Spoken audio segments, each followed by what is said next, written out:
खुलुमबाय दिनैनि Bodoland इंखं television studio हलाव आं मलेन बसुमतारी दिनै फुंबिलिनि गाहाय रादाबफोराव दं।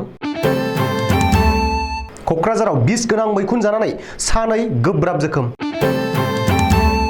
आक्रासुवा देंखोगिरि देब'जानी सिलनि बेरेखायै एफआइआर होदों। बिटिसि सोरखारनि सावस्रि इन्सुरेन्सखौ गिबि खेबनि थाखाय गागि खौरांगिरि अजित बसुमतारीया मोननो हादों। कर'ना महामारिया जोबनायनि उनावनो इमप्लिमेन्ट जागोन खा। दानिया फैदो आबुं रादाबाव।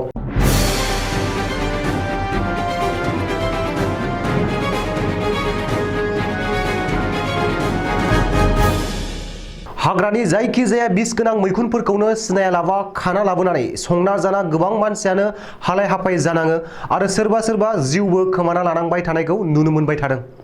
बृहस्पतिबारखालि मोनानि 8 रिंगासो समाव सानै सुबुङा सिनाय मोनै हाग्रानि माखासे मैखुनखौ लाबोनानै संना जाना गोब्राब थासारिजों जुजिनांदों। सुलुङाव मिथिनाय बादिब्ला सानैबो सुबुङानो कक्राझार जिल्लानि सिङाव थानाय कसुगाव बरनगरनि थागिबि अनिल सरगयारी आरो गुबुन सासेयाबो कक्राझार सामथाइबारि गामिनि थागिबि सानसुमा ब्रह्म होनना सिनायथिनाय जादों। दायो बिस गोनां मैखुनफोरखौ जाना गोब्राब सैनाय सानै सुबुंफोरखौ कक्राझारनि रुपनाथ ब्रह्म देहा फाहामसालियाव थिसनथाय होबाय। देहा फाहामसालियाव थिसनथाय होनायनि उनावबो गोब्राब थासारिजों जुजिनांनाय सानसुमा ब्रह्मखौ गोख्रों फाहामथाय होनो बरपेटानि एपिएससि देहा फाहामसालियाव थिसनथाय हरबाय होननानै मिथिनाय जादों। आक्रासुनि माखासे दैदेनगिरिफोरा खौसे जानानै देंखोगिरिनि हेंथायै एफआइआर होदों।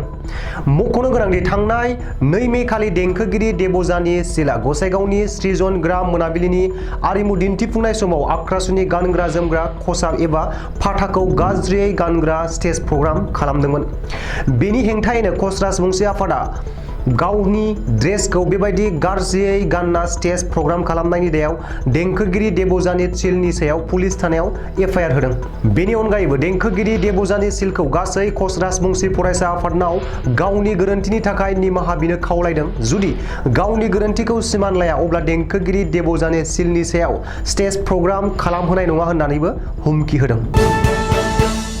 कक्राझारनि गागि खौरांगिरि अजित कुमार बसुमतारीया बिटिसिनि सावस्रि इन्सुरेन्सखौ मोननो हादों।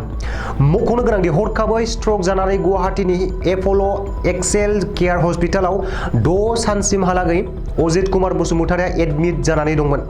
मख'नो गोनांदि आथिखालाव बिटिसि सोरखारा सावस्रि इन्सुरेन्सखौ बानस'नो आवगायबोनायाव बे खाबुखौ मोननानै खौरांगिरि अजित कुमार बसुमतारीया जोबोर गोजोननाय फोरमायदों आरो बिटिसिनि गाहाय मावफुं सोद्रोमा प्रमद बर'जों लोगोसे बिटिसि सोरखारखौ साबायखर होदों। नोगोरारि सोदांनाय आयेन एबा खाखौ लाना मिरु सोरखारा दाबो गावनि थासारियाव गोख्रोङैनो गसंनानै दं। हादराव नोगोरारि सोदांनाय आयेन एबा खाया जेरैखि जाया इमप्लिमेन्ट जागोन। मख'नो गोनांदि हादराव कर'ना महामारिया जोबनायनि उनावनो खाखौ इमप्लिमेन्ट खालामगोन होननानै सोनाब बेंगलाव दावबायनाय मिरु नखर मन्त्रि अमित शाहआ रोखायै बुंबावदों। थांनाय सोनाब बेंगल बिधानसभा बिसायख'थियाव बिजेपिआ जेननायनि उनाव नखर मन्त्रि अमित शाहआ गिबि खेबनि थाखाय सोनाब बेंगलाव दावबायफैदों। सोनाब बेंगलाव आगान होफैनाय लोगो लोगो बेंगलनि गिबि मन्त्रि ममता बेनार्जीखौ गोख्रों रावजों सावरायो। बेजों लोगोसेनो सिलिगुरियाव खुंनाय मोनसे सुबुं गौमायाव बाहागो लानानै कर'ना महामारिया जोबनायनि उनावनो नोगोरारि सोदांनाय आयेनखौ इमप्लिमेन्ट खालामगोन आरो जोंनि बिदा फंबायफोरनो भारतनि नोगोरारि मोनथाय होगोन होननानै अमित शाहआ बुंथियो। दिनैनि रादाबा एसेनोसै, गोजोन्थों।